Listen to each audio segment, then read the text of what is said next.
TGT PGT practice set के आज के अंक में आप सभी लोगों का स्वागत है। आज का पहला क्वेश्चन है 51 नंबर। विषाणुओं का आनुवांशिक पदार्थ होता है। चार ऑप्शन आपके सामने दिए गए हैं, सोचिए और बताइए कि जो वायरसेस होते हैं इनका जेनेटिक मटेरियल क्या होता है। देखिए, इसके पहले के सभी क्वेश्चन दूसरे वीडियोज में हो चुके हैं, आप चैनल पर जाकर के वो देख सकते हैं। सोचिए इसमें आनुवांशिक पदार्थ क्या होगा। तो इसमें आंसर सही होगा डी। कुछ विषाणुओं में केवल डीएनए और कुछ में केवल आरएनए होता है, यानी दोनों आनुवांशिक पदार्थ नहीं पाए जाते हैं। कुछ में डीएनए तो कुछ में आरएनए होता है। डीएनए और आरएनए इन दोनों पर वीडियो मेरे चैनल में अपलोडेड हैं। टोटल जितने भी वीडियो हैं इन पर अपलोडेड हैं, आप लोग जाकर के देख सकते हैं। आपको बता दें, जो विषाणु है ये अकोशिकीय अविकल्पी पूर्ण परजीवी होते हैं। अकोशिकीय यानी कोशिका रहित होते हैं, कोशिकाएं इनमें नहीं होती हैं। पूर्ण परजीवी होते हैं, पूर्ण रूप से पैरासाइट होते हैं और मुख्यतः न्यूक्लिक अम्ल और प्रोटीन के बने होते हैं। इनका जो शरीर है उसमें केवल न्यूक्लिक अम्ल और प्रोटीन होता है बस। और इनमें न्यूक्लिक अम्ल या तो फिर डीएनए होगा या फिर आरएनए होता है, दोनों नहीं होते हैं। या तो डीएनए होगा या तो आरएनए होगा, और वो भी केवल जीवित कोशिकाओं के अंदर ही एक्टिव रहते हैं। जो विषाणु हैं केवल कोशिका को पाते ही एक्टिव होते हैं और निर्जीव कोशिका के अंतर्गत एक्टिव नहीं होते हैं। दूसरा क्वेश्चन है, साइनोबैक्टीरिया को निम्न में से किस जगत में सम्मिलित किया गया है। सोचिए और बताइए। देखिए, थोड़ा तबीयत खराब होने के कारण आवाज़ कम सही है, आप लोग लाइक जरूर कर दीजिए।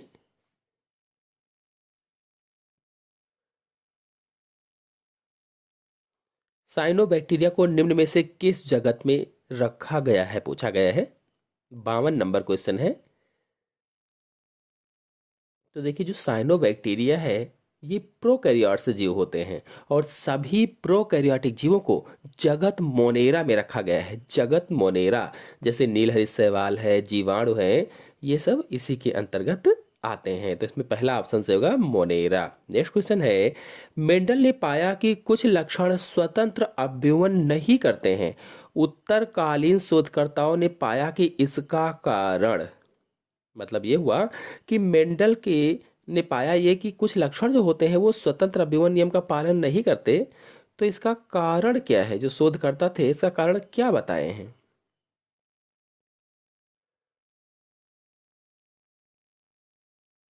तो इसका आंसर सही होगा बी, लक्षणों की सहलग्नता। तो सहलग्नता पर फुल वीडियो मेरे चैनल में अपलोडेड है, आप लोग जा करके अच्छे से समझ सकते हैं। और विषाणुओं पर भी अपलोडेड है, आप लोग वो वीडियो भी जा करके अच्छे से देख सकते हैं। एक बार में संपूर्ण जानकारी आपको प्राप्त हो जाएगी। फिर नेक्स्ट क्वेश्चन पर आते हैं, जीवाणुओं में लैंगिक जनन किसके द्वारा होता है। सोचिए और बताइए। जो जीवाणु होते हैं उसमें लैंगिक जनन किसके द्वारा होता है। चार ऑप्शन आपके सामने दिए गए हैं, सोचिए और बताइए कि कौन सा ऑप्शन सही होगा।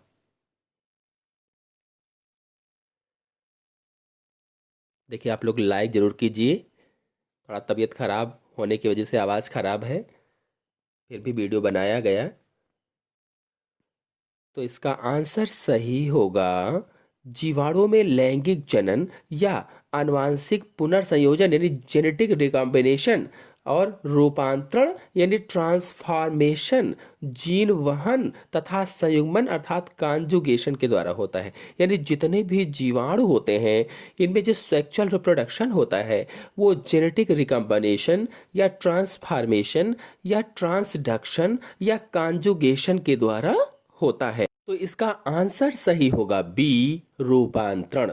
और रूपांतरण को अंग्रेजी में ट्रांसफॉर्मेशन कहा जाता है, ट्रांसफॉर्मेशन। और आपको बताते चलें कि रूपांतरण अथवा ट्रांसफॉर्मेशन को सबसे पहले ग्रिफिथ ने न्यूमोकोकस जीवाणु में देखा था। और कब, तो 1928 में देखा था। नेक्स्ट क्वेश्चन है, निम्न में से आकार विहीन जीव है। सोचिए और बताइए। आकार विहीन जीव का नाम बताना है। माइकोप्लाज्मा, जीवाणु, विषाणु, नीलहरित शैवाल यानी साइनोबैक्टीरिया। आकार विहीन, जिसमें आकार ना हो ऐसे जीव का नाम बताना है। देखिए आपको बता दें कि जो माइकोप्लाज्मा है यही ऑप्शन इसमें सही होगा, यानी पहला वाला ऑप्शन सही होगा। और जो माइकोप्लाज्मा है इसमें ये क्या है, तो ये एक सूक्ष्मतम एक कोशिकीय आकार विहीन प्रोकैरियोटिक जीव है। कैसा है? सूक्ष्मतम है, यानी बहुत सूक्ष्म है। एक कोशिका यानी केवल एक ही कोशिका है ये। आकार विहीन यानी आकार नहीं होता है। और प्रोकैरियोटिक जीव है। अगर पूछा जाए आकार क्यों नहीं होता इसमें, तो चूंकि इसमें जो कोशिका भित्ति होती है वो नहीं पाई जाती है, और कोशिका भित्ति नहीं है तो जो द्रव्य होता है वो इधर उधर भागता रहता है, इसीलिए इसमें आकार नहीं होता है, यानी आकार विहीन होता है ये। फिर नेक्स्ट क्वेश्चन है, किसी जलीय वातावरण में सूक्ष्म जंतुओं और पौधों को एक साथ कहते हैं। कोई जल का वातावरण है तो उसमें जो पौधे होते हैं और जो सूक्ष्म जंतु होते हैं उनको एक साथ क्या कहा जाता है?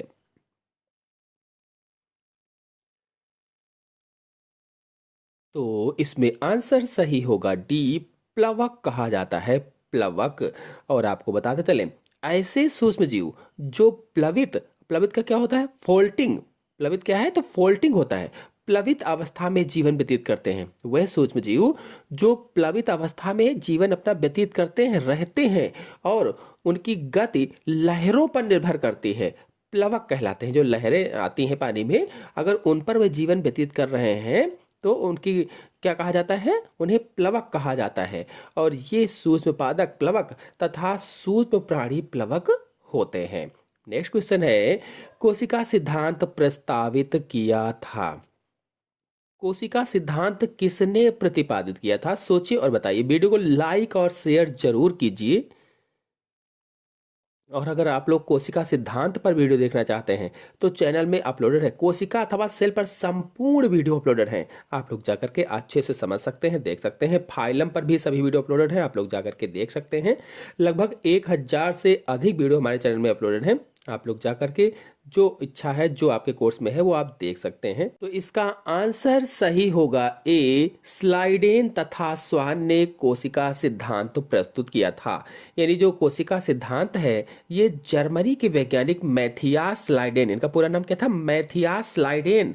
और स्वान का पूरा नाम क्या था? Theodor Schwann. मैथियास स्लाइडेन और थियोडर स्वान ने सन 1839 ईस्वी में कोशिका सिद्धांत दिया था। नेक्स्ट क्वेश्चन है, तंबाकू मोजैक वायरस का सर्वप्रथम क्रिस्टलीकरण किया था। जो टोबैको मोजैक वायरस है इसका सबसे पहले क्रिस्टलीकरण किसने किया था?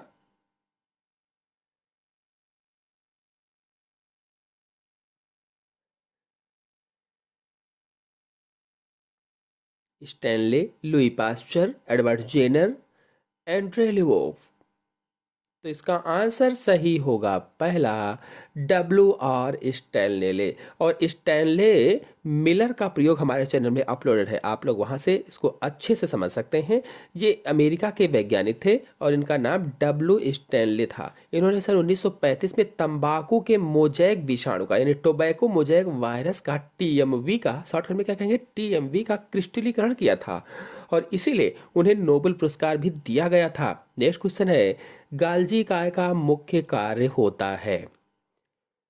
गाल्जी काय का मुख्य कार्य बताना है। अगर गाल्जी काय अथवा गाल्जी बॉडी पर वीडियो देखना चाहते हैं चैनल में अपलोडेड है, आप लोग जाकर के अच्छे से समझ सकते हैं, चित्र सहित समझाया गया है।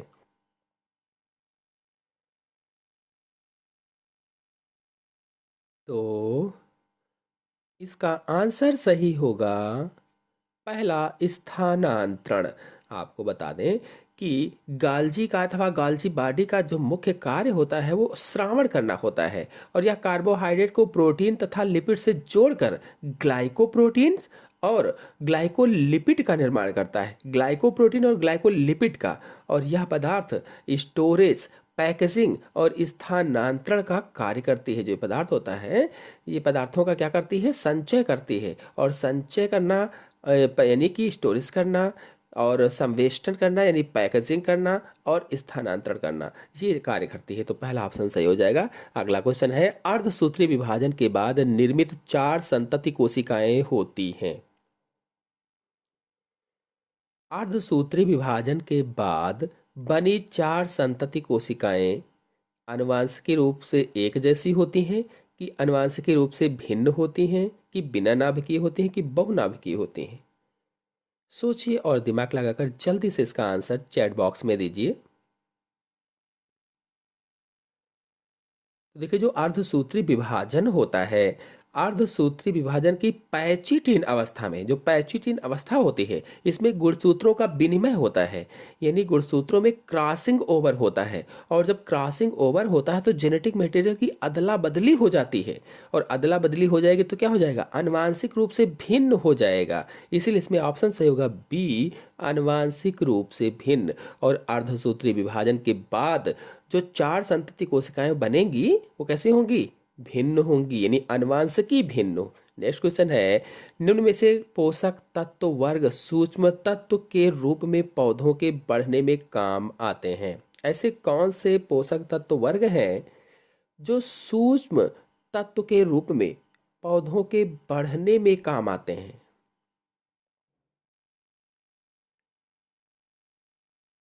सोचिए और बताइए। तो इसका आंसर सही होगा डी, तांबा, मॉलिब्डेनम और जिंक। जो तांबा है, मॉलिब्डेनम है, जिंक है। आपको बता दें कि ऐसे तत्व जिनकी बहुत सूक्ष्म मात्रा पौधों के लिए जरूरी होती है, बहुत ही सूक्ष्म मात्रा में पौधों के लिए आवश्यक होते हैं कह लीजिए, उन्हें सूक्ष्म मात्रिक तत्व कहा जाता है या माइक्रो एलिमेंट्स कहा जाता है, माइक्रो एलिमेंट्स। और इसमें उदाहरण के रूप में अगर देखा जाए तो Cl है, Cm है, Zn है, Cu है, B है, MO है। ये सब सूक्ष्मतम यानी सूक्ष्मतम रूप से आवश्यक होते हैं, या कहिए कि थोड़े बहुत ही कम मात्रा में जरूरी होते हैं पौधों के बढ़ने के लिए। नेक्स्ट क्वेश्चन है, एक देश की बढ़ती हुई जनसंख्या में 4 ऑप्शन आपके सामने दिए गए हैं। एक देश की बढ़ती हुई जनसंख्या में कहा गया है, कौन सा ऑप्शन सही होगा? देखिए, जो इसके पहले के क्वेश्चन हैं वो भी लास्ट में हम लोग लेंगे, 62 नंबर, 63 नंबर। तो एक देश की बढ़ती हुई जनसंख्या में आंसर सही होगा इसमें से सी, जनन पूर्व व्यष्टि जनन क्षम व्यष्टियों से अधिक होती है। और जो जनन पूर्व व्यष्टि है, इसे युवा जनसंख्या के नाम से आप जान सकते हैं। यानी बढ़ती हुई जनसंख्या में जो युवा जनसंख्या है, इसका आकार जनन क्षम व्यष्टियों से अधिक होता है। इस प्रकार से जनसंख्या त्रिभुजाकार पिरामिड होती है, त्रिभुजाकार पिरामिड। नेक्स्ट क्वेश्चन है, इनमें से कौन सा ओपेरान का भाग नहीं है? ऐसा कौन सा इसमें से ऑप्शन सही होगा जो ओपेरान का भाग नहीं है? सोचिए और बताइए कौन सा ऑप्शन सही होगा। तो इसमें ऑप्शन सही होगा एनहांसर, पहला वाला सही होगा। और एनहांसर को प्रवर्धक कहा जाता है हिंदी में, प्रवर्धक। तो प्रवर्धक को छोड़कर दिए हुए सभी अवयव अनुक्रम ओपेरान के भाग हैं, यानी जितने भी अन्य ऑप्शन हैं ये ओपेरान के भाग हैं, लेकिन प्रवर्धक अनुक्रम यूकैरियोट्स में पाया जाता है, इसलिए ये ओपेरान का भाग नहीं होगा। नेक्स्ट क्वेश्चन है, हुंगो डी व्रीस के अनुसार विकास की क्रियाविधि किस प्रकार होती है? देखिए, इसके बीच बीच के जो भी क्वेश्चन छूटे हैं ये भी हम लास्ट में लेंगे।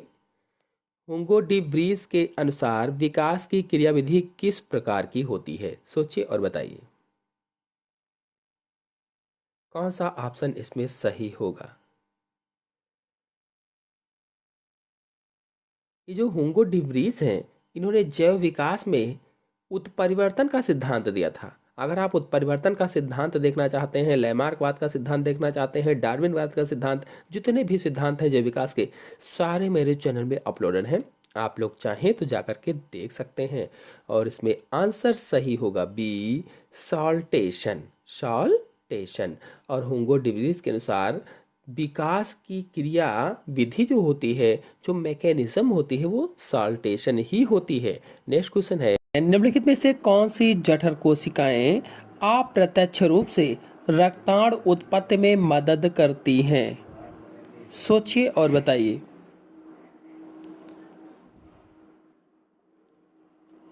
तो ऑप्शन सही होगा इसमें से डी, भित्तीय कोशिकाएं रक्ताणु उत्पत्ति में मदद करती हैं।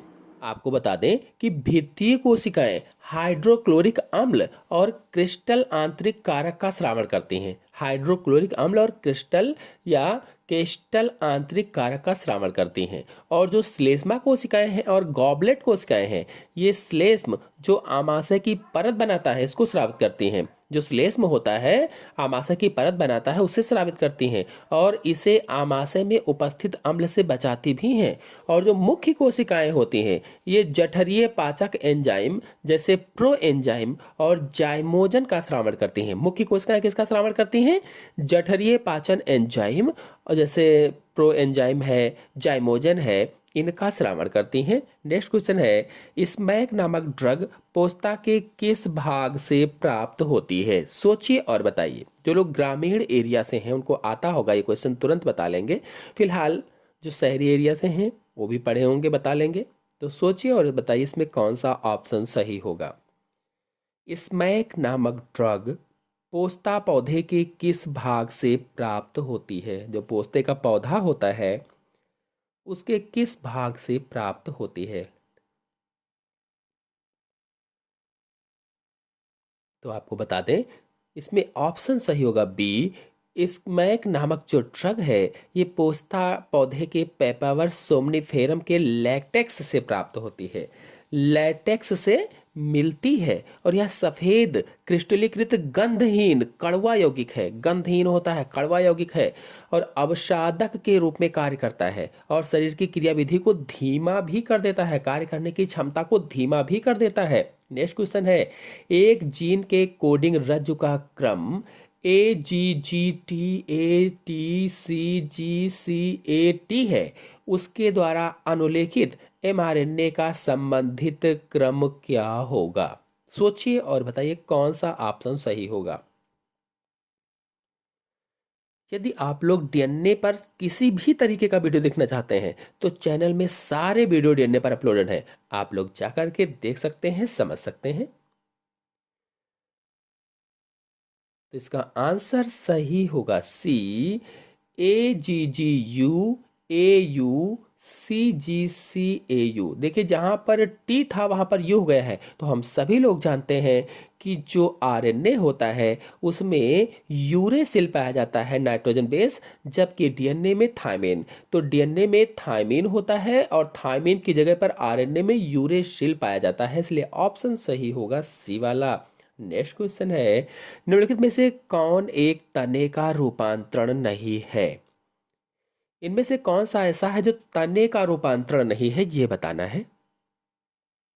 सिट्रस के कांटे, खीरे के प्रतान, ओपेंसिया की चपटी संरचना, नेपेंथीस का घट। अगर आप लोगों ने अभी तक वीडियो को लाइक नहीं किया है तो लाइक और अपने दोस्तों में शेयर जरूर कीजिए।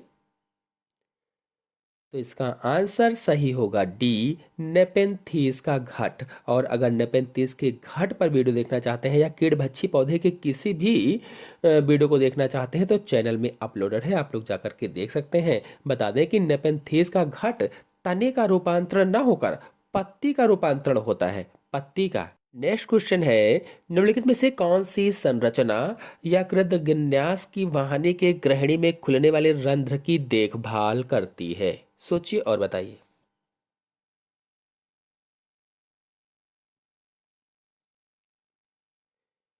तो इसमें ऑप्शन सही होगा सी, ओडाई की अवरोधनी। नेक्स्ट क्वेश्चन है, आमाशय में जठर रस का स्राव होता है,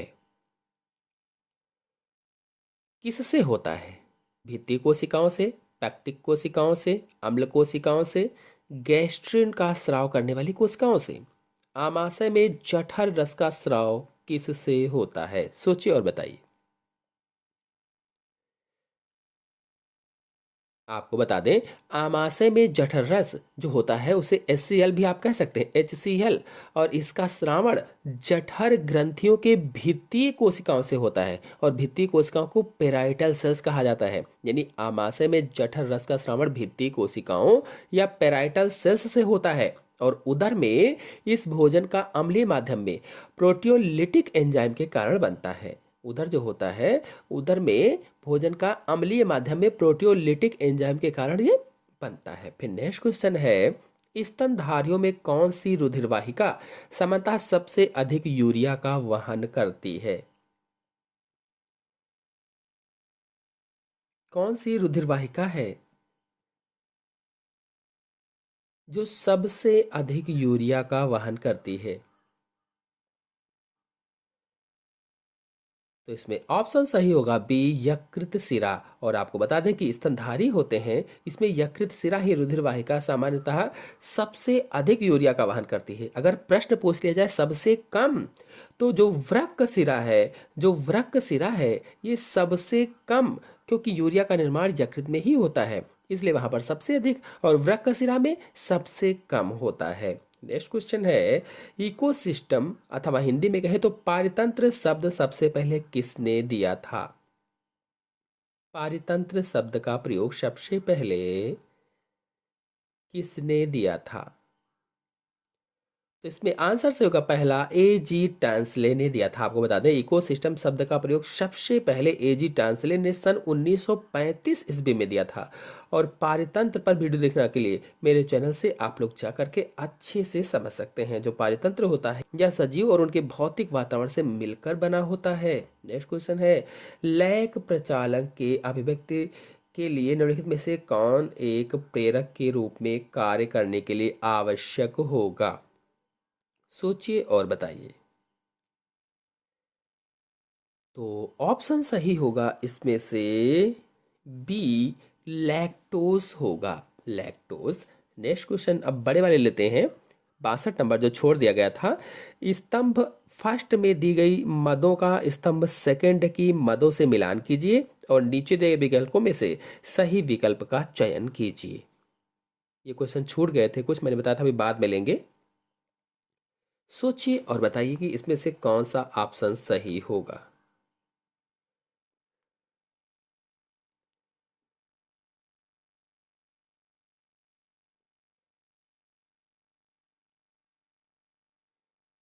तो ऑप्शन सही होगा इसमें से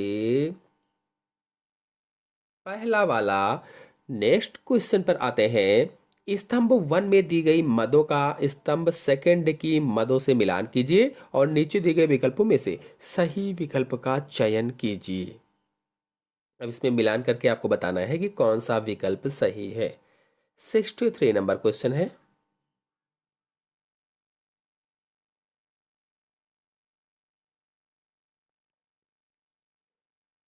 तो इसका आंसर सही होगा डी वाला सही होगा। 4 1 2 3 एक और बचा हुआ है अभी, स्तंभ फर्स्ट में दी गई मदों का स्तंभ सेकंड की मदों से मिलान कीजिए और नीचे दिए गए विकल्पों में से सही विकल्प का चयन कीजिए।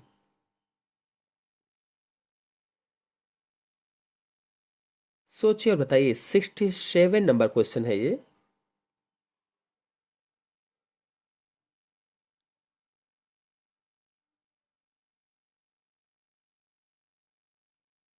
तो ऑप्शन सही होगा इसमें से बी वाला। आशा है आप सभी लोगों को वीडियो पसंद आया होगा। पसंद आया हो तो वीडियो को लाइक और शेयर कीजिए। चैनल पर नए हैं तो चैनल को सब्सक्राइब कर लीजिए। धन्यवाद।